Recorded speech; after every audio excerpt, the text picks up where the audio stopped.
Bonjour Isabelle. Bonjour. Peux-tu te présenter succinctement? Je suis une femme de 52 ans qui a une carrière en sciences de l'environnement. J'ai eu une carrière en journalisme auparavant et donc je suis retournée aux études pour protéger l'environnement. J'ai 3 enfants donc que je suis venue élever à Saint-Bruno. En 8 ans au conseil municipal, de quoi tu es le plus fière? Les dossiers environnementaux que j'ai pu mener, je suis vraiment fière. Il y avait notamment la collecte de compost. Il faut savoir que si j'avais pas fait de représentation soutenue à cet égard-là, nous n'aurions toujours pas de collecte de compost à Saint-Bruno. Et le traitement des matières organiques, c'est un grand émetteur de gaz à effet de serre. Donc, dans l'effort climatique, il est essentiel que tout ce qui est matière putrescible ne soit pas enfoui. Au Québec, il y a des lois provinciales et des objectifs, je devrais dire, provinciaux à cet égard-là. Et moi, quand je suis arrivée en 2013, il était prévu d'avoir une collecte à l'ensemble de l'agglomération, mais l'usine était toujours retardée. Donc, il a fallu à un moment donné que j'insiste et que je mette mon pied à terre pour qu'on ait une offre de service avec Varennes. Donc, c'est vraiment moi qui ai pu récolter ce crédit-là, d'avoir mis en place la collecte de matières organiques. C'est une de mes grandes contributions. Ouais. Puis, qu'est-ce que vous auriez fait autrement? Si j'avais le pouvoir de revenir dans le temps, je pense que je communiquerais mieux avec les autres membres de mon conseil parce que j'avais beaucoup d'informations. J'ai toujours eu beaucoup de dossiers qui m'ont été confiés. Je siégeais sur de multiples commissions. Bon, la commission de l'aménagement de l'agglomération de Longueuil, mais aussi la commission de l'environnement de l'Union des municipalités du Québec sur laquelle je siège depuis 2014. Donc, en début de mandat, là, j'ai été élue en novembre 2013. Et il y a beaucoup d'informations pertinentes qui sont transmises à ces instances-là. Je vous dirais que peut-être c'est mon seul regret, là, c'est d'avoir mal communiqué tout ce qui m'était confié comme information avec les autres membres de mon conseil. Merci. Bon, j'ai parcouru votre dépliant, c'est très intéressant. J'ai soulevé certains points que j'aimerais peut-être vous amener des précisions. Vous dites, j'aimerais faire de Saint-Bruno un modèle à suivre, mais surtout une source d'inspiration. Oui. Que voulez-vous dire avec ça? Saint-Bruno est cité déjà en exemple pour ses règlements, notamment en matière d'usage des pesticides, le fait qu'on est une ville nourricière, on est la première ville à avoir adopté une politique ville nourricière. On a beaucoup de règlements qui inspirent d'autres municipalités. Donc, moi, je pense qu'on doit faire école. On a cette capacité-là, on est une belle communauté et on a la capacité d'innover. Et donc, ça peut inspirer les autres municipalités. Le plan climatique, on veut un plan climatique audacieux. On veut que les autres... Moi, là, je veux que mon téléphone sonne au cabinet de la mairesse puis que ça soit les maires et les mairesses des autres municipalités autour qui m'appellent et disent « Hey, comment vous avez fait pour mettre ça en place? Quels ont été les freins, les leviers que vous avez utilisés pour que ça devienne réel, votre projet? » Alors, moi, je veux que Saint-Bruno continue d'inspirer. Les citoyens sont fiers de leur municipalité. Vraiment, là, à Saint-Bruno, on le sent, les gens sont hyper fiers. Donc, je veux miser là-dessus et les rendre encore plus fiers. Bon, merci. Puis justement, en parlant de fierté, je vais parler de centre-ville. Puis le centre-ville, vous semblez avoir un plan ambitieux. Puis là, il n'est pas chiffré, le plan. Oui, il est chiffré dans mon ordinateur, il est chiffré. Okay. On n'a pas tenu bon de le mettre dans le programme électoral, mais oui, tous ces engagements-là sont chiffrés. Ce qui n'est pas inscrit au PTI, il y a certains des engagements, pas tous, hein, il y a certains de ces engagements-là qui sont déjà prévus au plan triennal d'immobilisation de la municipalité. Pas tous, évidemment. Donc, les autres projets, on les a chiffrés, oui. Okay. Moi, je lis la promesse, l'engagement global. Je dis, waouh, c'est bon, on parle de moderniser l'infrastructure, on parle de mettre sur pied une offre de livraison à domicile, on parle de transformer le terrain temporairement aménagé par le marché public pour des activités pour des rassemblements multifonctionnels, des scènes de spectacle, etc. Ben, fais-nous rêver. Ça serait extraordinaire. Puis en fait, ce qu'on veut faire, c'est soumettre à l'attention des citoyens ce projet-là. Parce que là, il y a un usage temporaire, parce que le terrain est décontaminé. Il y a eu une décontamination, mais c'est pas terminé, la décontamination. Alors, on nous a dit, installons quelque chose de façon temporaire. Mais là, à ce mot-là, temporaire, on se dit, ça veut dire qu'on peut retourner le projet aux citoyens, leur demander qu'est-ce qu'ils voudraient comme place. Parce que, essentiellement, ce qu'on fait avec cette place-là, c'est qu'on étire la place de la Fontaine, qui est déjà un lieu de rassemblement. Et là, déjà, plein d'idées nous ont été soumises. Pourquoi vous ne feriez pas une piste de danse? Pourquoi vous ne metteriez pas une petite scène derrière le terrain pour accueillir des artistes locaux? Pourquoi ça ne serait pas un espace pour faire des jam sessions avec les musiciens? Pourquoi vous n'animez pas ce lieu-là? Pourquoi il n'y aurait pas des jeux pour les enfants? On va le soumettre à l'attention des citoyens. Et moi, je pense que c'est ça qu'on doit faire. Qu'est-ce que vous voyez à cet endroit-là qui ferait en sorte que vous allez venir plus souvent au centre-ville, que vous allez apporter votre petit sac de pique-nique, que vous allez aller dans les différents commerces locaux pour acheter des trucs, venir les consommer ici ou, peu importe, magasiner au centre-ville et que ça va rendre les lieux plus vivants, plus animés. OK. Oui. Fait que l'idée n'est pas faite encore. Ah non, mais c'est pas moi qui va prendre la décision. Là, c'est vraiment les citoyens. On veut faire... on veut mettre en place... En fait, on a une politique de consultation publique qui a été adoptée.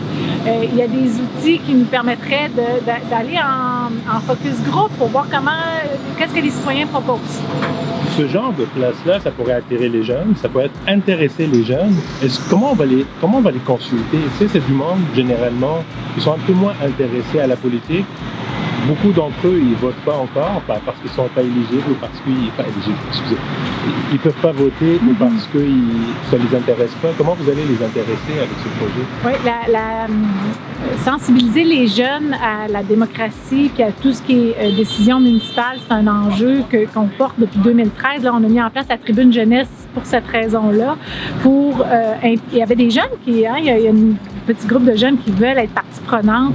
Avec la tribune jeunesse, ils ont cette voix-là. Il n'y a pas d'autre façon de communiquer avec les jeunes que par les médias sociaux. Alors, il faut aller là où ils sont et non leur demander de venir à nous. C'est ça le grand défi. Parce que quand on fait une consultation publique et qu'on rassemble les gens au centre Marcel Dulude, on ne peut pas faire ça avec les jeunes. Hein? Il faut aller vers eux. Oui, alors, clairement, c'est les médias sociaux qui sont la bonne façon d'aller solliciter leur point de vue. Je pense qu'on a du travail à faire. Oui, c'est le fun en même temps parce que eux, ils vont nous dire comment faire. Hein? Cette tribune jeunesse-là peut être mise à profit pour nous dire quelle est la meilleure façon de rejoindre les jeunes. Voici ce qu'on vous propose. Ben, on va l'essayer. Moi, je pense que juste savoir comment s'adresser aux jeunes, il y a un travail à faire pour savoir s'adresser.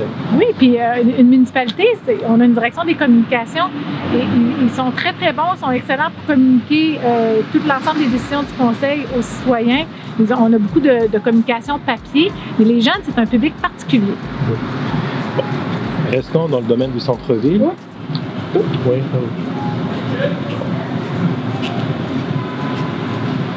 Restons dans le domaine du centre-ville. Vous parlez dans votre plan, dans votre programme de réglementation de l'architecture du bâtiment. Quand on parle d'architecture, comment ça s'intègre bien, vous parlez de développement. À l'opposé de l'étalement urbain, vous pensez construire sur l'existant. Vous avez déjà entendu parler de ça. Comment vous comptez faire ça? Le centre-ville est le lieu tout indiqué, hein, parce que si on veut amener, d'abord, si on veut revitaliser le centre-ville, si on veut amener de l'achalandage, il faut amener des gens. Si on veut amener des gens, il faut amener du logement dans le centre-ville. Si on veut amener du logement, il faut occuper l'espace. Tout est construit au centre-ville, alors il faut revitaliser les espaces qui sont mal utilisés. Le terrain de Cogir, c'est un très bon exemple. On avait une laiterie auparavant qui était fermée. Alors, comment on fait pour requalifier le terrain? Il a été vendu au privé. Il y a plusieurs personnes qui nous ont critiqué, nous ont dit vous auriez pu vous porter acquéreur du bâtiment. De fait, mais là, la transaction avait eu lieu. On a joué avec le joueur qui était en place. L'architecture du bâtiment, moi, je pense d'abord, c'est très facile de régir sur l'architecture du bâtiment. Ça prend des règlements d'urbanisme précis. Et donc, c'est à la portée des municipalités de le faire. Il y a des municipalités comme la ville de Lévis, par exemple, qui ont adopté des réglementations en lien avec la protection du patrimoine bâti qui sont inspirantes. Moi, je pense qu'on doit avoir ça à Saint-Bruno parce que les gens ils sont préoccupés par la transformation du centre-ville, avec raison, parce que le centre-ville se transforme pour toutes sortes de raisons. Stopper l'étalement urbain, on veut protéger les boisés. Il faut mettre les gens quelque part. On veut les mettre près des services aussi. C'est une logique de développement durable. Mais pour revenir à l'architecture du bâtiment, c'est essentiel parce que les gens ne se retrouvent pas dans les nouveaux bâtiments plus modernes, plus froids. Donc, il s'agit d'adopter des règlements qui vont faire en sorte que les nouveaux bâtiments du centre-ville vont incarner l'histoire, le patrimoine de Saint-Bruno. Il va falloir travailler avec la Société d'histoire, mais aussi avec les architectes et les urbanistes. Les projets qui sont en cours ou en voie d'être construits, est-ce qu'ils seraient inclus là, dans cette vision-là? Dès qu'un projet est déposé, il est trop tard, il doit être soumis à la réglementation en vigueur. Il faut travailler tout de suite des règlements pour que les nouveaux projets qui nous soient soumis respectent notre vision. Le projet sur Abastalière, là, sur le 91-93, est-ce qu'il serait inclus éventuellement? Non, lui est déjà déposé, oui. OK. Puis là, on parle toujours de bâtir sur l'existant. Il y a des maisons qui ont un caractère, qui ne sont peut-être pas classés patrimoniaux, mais il y aurait un caractère patrimonial. Vous faites quoi avec ça? En fait, déjà, il y a vous l'avez dit, un certain inventaire qui a été fait. Moi, je pense qu'il faut s'en tenir aux 100 maisons qui sont catégorisées parce que sinon, on n'en finira juste plus. Hein. Tout le monde va revendiquer un statut patrimonial pour des bâtiments qui ne le sont pas. Il faut statuer avec une ligne très ferme. Voici la liste des bâtiments qui se qualifient comme des bâtiments patrimoniaux. Les autres, malheureusement, non. Ça a le mérite d'être clair. Fait que, continuons avec le logement. Fait que, là, vous parlez beaucoup d'aînés, vous parlez des jeunes familles, puis des entreprises de la ville. Fait qu'il y en a beaucoup qui ont du mal à se loger convenablement ici. Pourquoi? Moi, je vais vous amener directement sur le cas du Paillasson. Pourquoi est-ce si complexe de réaliser un projet comme ça? Parce que c'est vrai que ça a été complexe. Moi, écoutez, il est à veille de déboucher ce projet-là. Là. Ça a été long pour toutes sortes de conjonctures politiques et administratives. Essentiellement, ça se résume à ça. Loin de moi l'idée de croire que chaque projet de logement sera soumis aux mêmes conjonctures. Fait que je pense que ça va être le contre-exemple. Dans quelques années, quand on aura réussi à faire plusieurs projets, on pourra citer le projet de Paillasson là, comme celui qui a brisé la glace et qui nous a permis de débloquer les enjeux. On va s'en reparler. Oui, on va s'en reparler, c'est ça.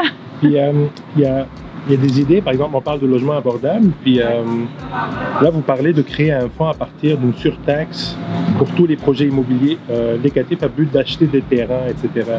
Est-ce que vous pensez que c'est suffisant? Peut-être pas, mais on va le voir à l'usage. Ça, c'est le genre de politique qu'il faut vraiment mettre en application pour la tester. Il y aura des budgets supplémentaires qui seront votés par le conseil, qui seront soumis à l'attention des conseillers, le cas échéant où on aurait besoin d'argent, mais il faut d'abord tester pour voir si c'est suffisant.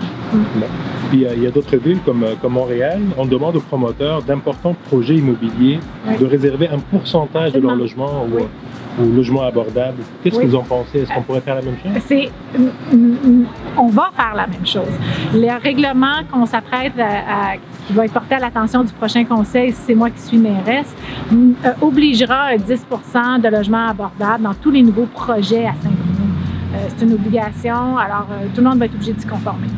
OK. Logement abordable et social ou juste abordable? Juste abordable, oui. OK. Moi, j'ai appris qu'il y a des promoteurs qui utilisent cette règle-là pour avoir des meilleurs crédits, mais après ça, finalement... Non, ça, il faut régir là-dessus. Il y a des trucs qui sont de portée municipale, d'autres trucs non. J'ai été outrée de lire l'article de la presse, vraiment discutable. C'est une pratique qui doit être complètement abolie. Parfait. Bon, démocratie maintenant. Là, c'est un sujet qui me tient particulièrement à cœur et j'aimerais ça qu'on en parle. Vous parlez de politique de participation publique. Enfin, il y a une nouvelle politique de participation publique. Comment vous allez la poursuivre? Bien, là, il faut la mettre en application parce qu'on l'a adoptée, puis il n'y a pas eu... D'abord, il manque des règlements, mais il manque surtout des projets pilotes pour la mettre en application. Le petit terrain dont on vient de parler est un très bon exemple. Donc, il faut solliciter les citoyens sur différents enjeux.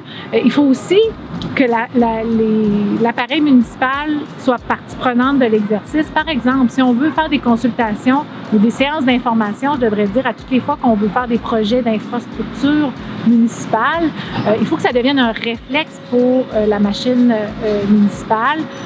Ça prend du temps, ça prend des compétences à cet égard-là. Donc, c'est un peu un changement de culture organisationnelle qu'il faut faire pour que le citoyen soit partie prenante de l'exercice. C'est ça qu'il faut mettre en place. Hein? Il faut travailler main dans la main avec la direction générale pour que toute la fonction publique soit consciente de la portée de cette politique-là sur leurs propres décisions. C'est bon. Et puis, dans les projets qui sont de plus grande envergure, là, vous parlez des petits projets, est-ce qu'on pense faire des consultations plus larges? Beaucoup plus large que ce qu'on fait actuellement. Oui, bien, à chaque fois qu'il y a des consultations, là, il y a un enjeu de communication aussi, hein, on le voit parce que, certains nous ont critiqué sur les consultations qui avaient eu lieu, notamment pour le complexe sportif, alors qu'il y avait déjà eu beaucoup de consultations avec toutes les organisations sportives et communautaires. Alors, le constat que j'en fais, c'est que les gens sont peu ou mal informés de la tenue de ces consultations-là. La Ville est toujours en train de se défendre. Oui, mais on a communiqué. Puis les gens nous disent, oui, mais je ne le savais pas. Alors, comment est-ce qu'on fait comme municipalité pour contrer ça? Comment est-ce qu'on fait pour mieux communiquer nos messages, mieux être entendus par la population? C'est un casse-tête parce que qu'est-ce qu'on a pour communiquer avec les gens? Les journaux, les médias sociaux, notre propre infolettre, nos locaux municipaux sur lesquels on peut faire de l'affichage, les affichages électroniques aux entrées de ville.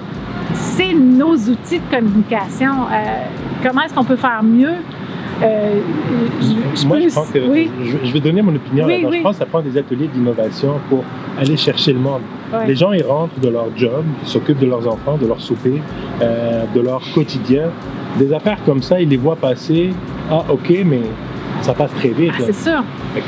Fait que là, ça prend comme faut être innovant là-dedans. Oui. Puis d'ailleurs, on a un laboratoire d'innovation là, qui est soumis. Là. Alors peut-être que ça pourrait faire partie de notre première question. Comment est-ce qu'on fait pour rejoindre les citoyens, pour les intéresser à l'affaire, aux enjeux municipaux? Je pense que tout le monde y gagnerait. Puis restons dans le domaine de la démocratie. Aujourd'hui, les décisions du Conseil se font actuellement à huis clos. Fait que, qu'est-ce que vous proposez? Moi, je suis ouverte à l'idée de faire des huis clos publics. Ça, c'est bon, hein? T'es pas obligé de le couper, celle-là. Non, des séances plénières publiques. Hein? C'est sûr qu'il y a toujours des petits dossiers de nature confidentielle qu'on ne peut pas traiter publiquement, mais il y a moyen de les exclure. D'ailleurs, dans son projet de loi, Catherine Fournier, le projet de loi qu'elle a déposé à l'Assemblée nationale, elle en faisait mention. C'était très bien expliqué comment est-ce qu'on fait pour traiter des enjeux confidentiels. On les exclut de ces discussions-là. Mais il y a certainement des dossiers qu'on peut traiter de façon publique. Et d'ailleurs, on veut soumettre cette analyse-là au comité éthique et gouvernance, qui est un comité consultatif citoyen qui se penche donc sur la gouvernance de la municipalité. Ce sera une première proposition à l'étude pour eux. Quels peuvent être les freins ou qu'est-ce qui pourrait être dangereux dans cette pratique-là qu'on ne voit pas, parce que tout le monde nous dit vous ne devriez peut-être pas faire ça, c'est complexe, etc. Alors, on va le soumettre au comité éthique et gouvernance, on va voir qu'est-ce qu'ils nous disent. Moi, je pense que ça serait excellent, non seulement pour les citoyens, mais aussi pour les élus et la concertation au sein des conseils municipaux. Ça nous permettrait de mieux échanger dans un meilleur climat. Mais ça se fait déjà, des pléniers publics. En Ontario, d'ailleurs, les pléniers à huis clos sont interdits carrément. Oui, il y a une municipalité aussi au Québec qui a commencé à faire ça, mais le nom m'échappe. C'est sûr qu'il y a des sujets sensibles. On parle de congédiement, on parle de choses qui ne sont pas divulgables. En tout cas, de cette façon-là, on peut les prendre à part. Mais les décisions, fait que vous êtes pour que les décisions se prennent. Pourquoi pas? Pourquoi on ne le testerait pas? Pourquoi on n'essayerait pas cette méthode de faire-là? Moi, je pense que ça pourrait être enrichissant pour tout le monde. Okay. Parce que quand vous dites pourquoi pas, pour moi, c'est pas une réponse catégorique. Là, c'est comme... Alors, mais là, je m'engage à le soumettre à l'attention du comité éthique et gouvernance. Ça, c'est un engagement clair. À partir de leurs recommandations, on verra comment on peut adapter les travaux du plénier pour qu'ils soient plus transparents. Ça, c'est sûr que pour moi, c'est important. Je pense que c'est une autre façon de communiquer avec le citoyen. Hein? Vous parliez tout à l'heure comment on fait pour impliquer le citoyen, mais si ces séances-là étaient publiques, ça devenait des vrais lieux de discussion, clairement, tout le monde en profiterait. Complexe sportif. Oui. Complexe sportif, je sais que c'est un dossier très chaud. C'est pas si complexe qu'on y Oui, c'est pas très complexe. J'ai écrit là-dessus dernièrement, mais j'ai vu qu'il y avait quand même beaucoup d'étapes de franchir, il y a beaucoup de choses qui se disent. Il y en a qui sont vraies, il y en a qui ne le sont pas. Moi, ce que je veux maintenant, c'est de parler de ce qui s'en vient. Okay. Ce qui s'en vient fait que, advenons que le projet du complexe sportif ne puisse se réaliser rapidement sur le terrain de l'école secondaire, que feriez-vous? Lequel des terrains allez-vous proposer? Puis, est-ce qu'un référendum est envisageable?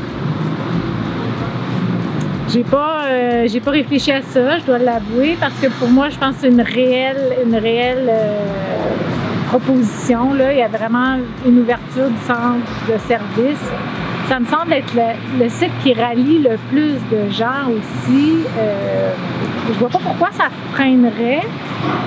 Est-ce que ça va ralentir la réalisation du projet? Il y a tout lieu de le croire, parce que c'est ce que nous disaient nos fonctionnaires municipaux. Hein. Ils nous disaient, si on agit sur un terrain municipal, on a une plus grande marge de manœuvre. Donc, peut-être qu'on devra être plus insistant sur nos représentations politiques.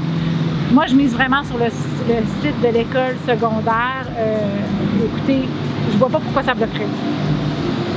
Un référendum, même si on reste sur le site de l'école secondaire, oui. On peut manquer d'argent pour le faire et devoir aller emprunter. Est-ce qu'on serait obligé de passer par un référendum dans ce cas? Oui, absolument, oui. Oui. C'est un emprunt et un référendum. Mais actuellement, c'est pas systématiquement. Là, il faut qu'il y ait un registre qui est ouvert. Puis si on a un nombre suffisant de signatures, on pourrait très bien voir. Moi, je pense qu'il faut étirer ça. Là. C'est bien le registre pour l'emprunt, mais si on veut consulter, il faut élargir ça à la question de l'emprunt.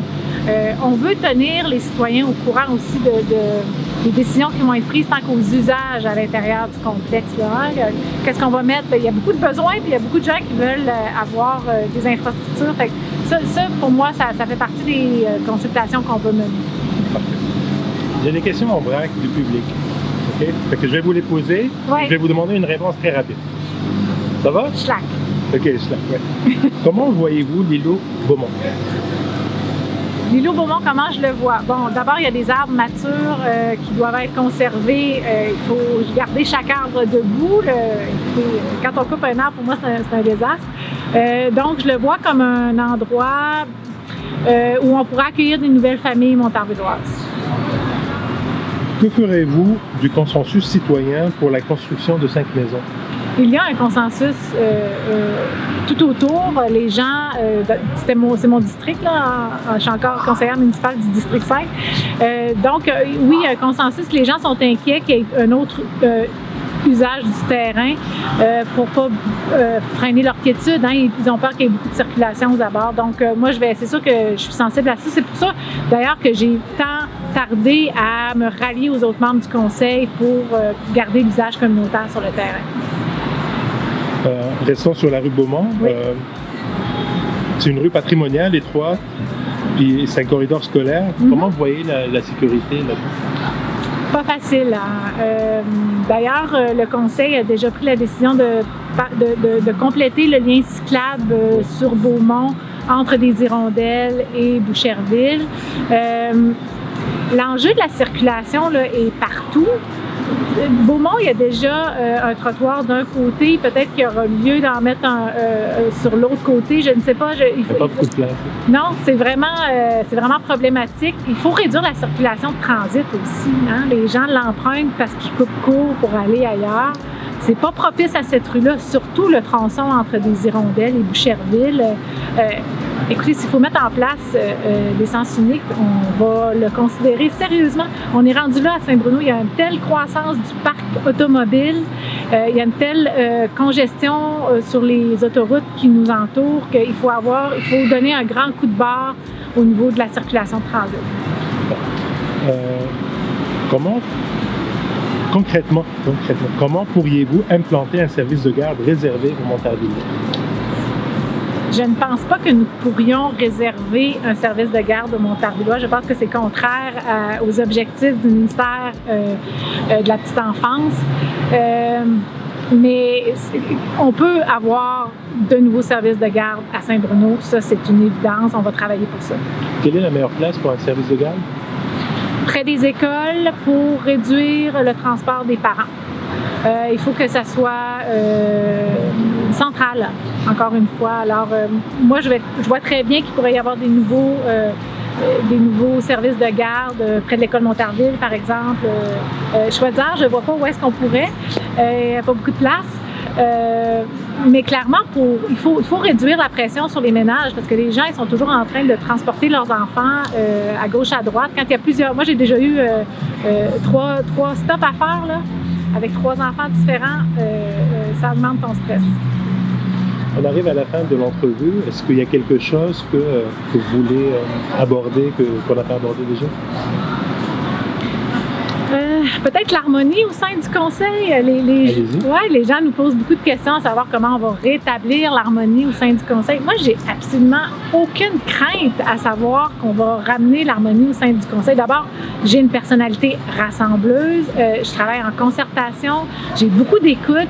Je vais travailler avec l'ensemble des membres du conseil, peu importe de quel parti politique ils proviendront. On marquera le coup dès le départ. Hein? C'est comme ça qu'il faut travailler. Il ne faut pas exclure personne dès le départ. Chacun aura ses responsabilités. Chacun se sentira partie prenante du conseil municipal. Il faudra travailler aussi avec les ressources humaines pour s'assurer que toutes les tensions post-campagne seront complètement annihilées. Et puis, moi, j'ai hâte de travailler avec mon nouveau conseil, peu importe de quelle formation politique il sera constitué. Bien sûr, j'aime mon équipe.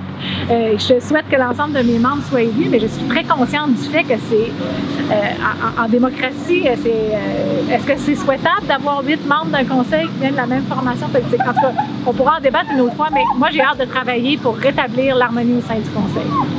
Merci, Isabelle. Ça me fait plaisir.